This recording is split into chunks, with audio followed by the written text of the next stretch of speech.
The drama and action get kicked up to 11 because it looks like the young children are going to be swapping partners.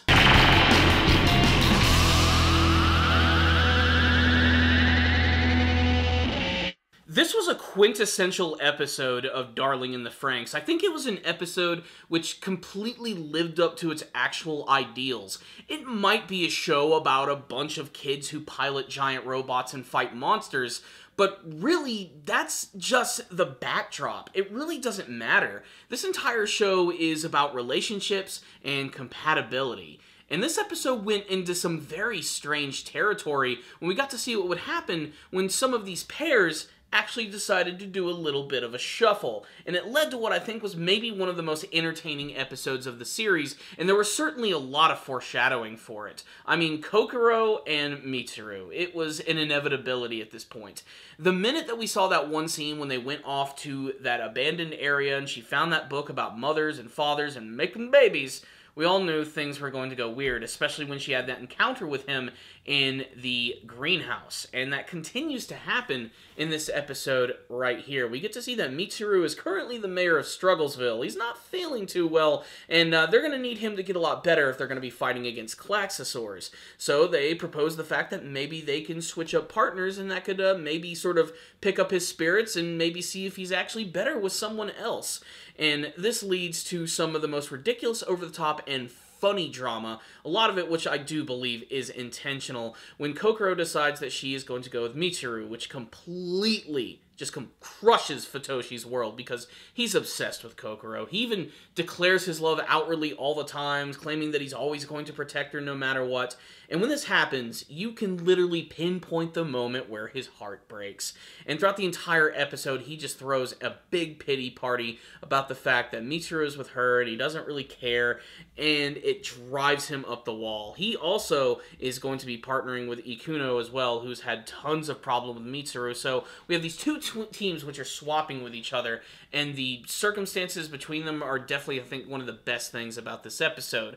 But if you did want action, don't worry, you're gonna get it in this episode. We get to see the return of a Gutenberg-class Klaxosaur, which continues to be a stupid name for that classification of a giant monster. Just Gutenberg, I don't know, it just doesn't sound right.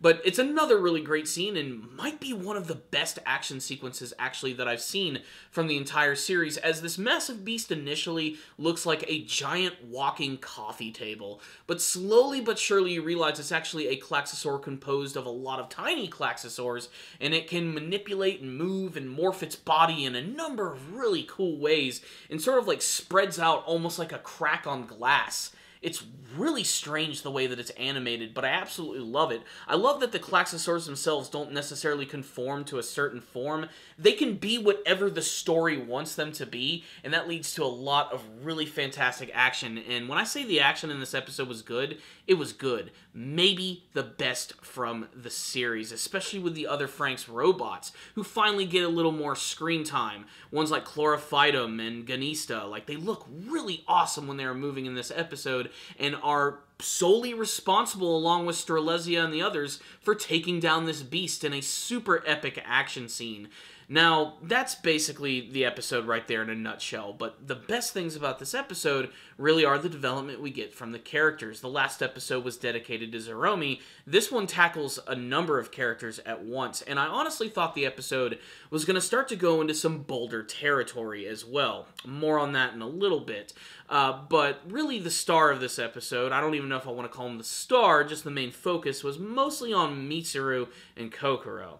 Now, Mitsuru has always had sort of a complex in the series. He doesn't expect anything from anyone because he knows ultimately he's going to be let down, or he's going to let them down in the process. He's an extreme cynic, and it's all because in his childhood he was burned by, of all people, Hiro. Now, that's because when he was a child, he was so impressed by him and inspired to actually be someone who could pilot a Franxx robot, and he wanted to pilot one along with Hiro. All, of course, as we know, is the established rules of the series, it's got to be boy-girl. That's the way it's going to work. But this combined with Ikuno, who decided initially that she wanted to try and do a pistol-to-pistol pairing, where she would go up with another girl, brings to mind some very interesting things, like the fact that originally I believed that Mitsuru actually had feelings for Hiro and Ikuno had feelings for Ichigo. It's really strange that we're not actually seeing same-sex stuff in this show, and it would be an interesting dynamic for a show that's based around heteronormative sort of standards. Now, I'm not trying to get all political or anything, but I just thought that's the direction that it was initially going in. But no, we eventually did get back to the standard stuff, which honestly is still just as awesome, to be perfectly honest. Kokoro herself realizes that she's not as cute and cuddly and awesome as everybody thinks she is. She's willing to break hearts. She does it with Futoshi in this episode right here, and to a very heartbreaking degree. But when she actually does pilot with Mitsuru, she actually manages to bring out his better qualities. They're two characters who are surprisingly compatible. And then you have Futoshi, who has to begrudgingly accept the fact that that is the case, and even though he loves this girl, the feeling might not be reciprocal. So, yeah, it's some pretty heavy material, but it's all backed up by a lot of crazy robot action. So, what's the rundown on this episode of Darling in the Franxx? Super heavy material combined with crazy action makes for a pretty memorable experience. The overall, world of Darling in the Franxx is still a complete and utter mystery, but like the giant robots and monsters, like I said, it's really just a supplement to this character study of what it means to fall in love with someone, to start a relationship, to start a family, to be rejected. It's all of those emotions at once, and it kind of sucks. It's totally the worst parts of, being a teenager as well and being presented with that type of stuff. Here it's just done with the backdrop of over-the-top anime battles, and it's pretty freaking great. We have another great scene, too, between Hiro and Zero Two. It looks like by the end of the episode, she's slowly kind of transforming back into her normal self. She's been going through sort of a weird funk since the last episode, and it's nice to see her real personality come out, but you can tell there's still a lot of stress between these characters. Like, when they're on the battlefield, she kind of wants to take full control of a lot of the time, but Hiro's the one who has to kind of reel her back, reluctantly so, in a point that you can almost feel that she's getting kind of pissed off. And then let's just talk about the superficial stuff. The action in this episode was great. Just really fantastic. A lot of the other Franxx robots finally got to do stuff, which is what I thought was the greatest thing. And since we have these two teams that have swapped with one another, and they're actually much more competent with their new partners, it leads to better-looking action. There's a great scene where this giant creature is about to just completely crush Mitsuru and Kokoro, and that's when Futoshi and Ikuno come in, and they stop it, and everybody starts working together, and they both use the best abilities that they have, and you have Genista with its giant gun, which gets up close, blasts it into its core, and then you have Strelezia, which comes in, stabs it, it gets completely wrapped up and enveloped in this thing's body before it explodes, and all of the classic blue blood from the series.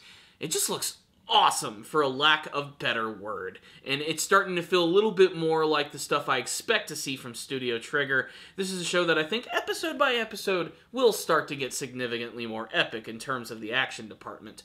But really, like I said, this entire series is sort of like a character study, and it's doing a pretty good job with that. At first, it felt a little force-fed, but honestly, I think it's really starting to flesh itself out more as it goes on, especially as we spend more time with these characters, which, as I've said in my previous reviews, I did not like these characters at all. Now I'm actually starting to care about them quite a bit, and I can't wait to see where this is all going to be heading and what the ultimate mystery of Darling in the Franxx is truly going to be outside of its giant mecha roots.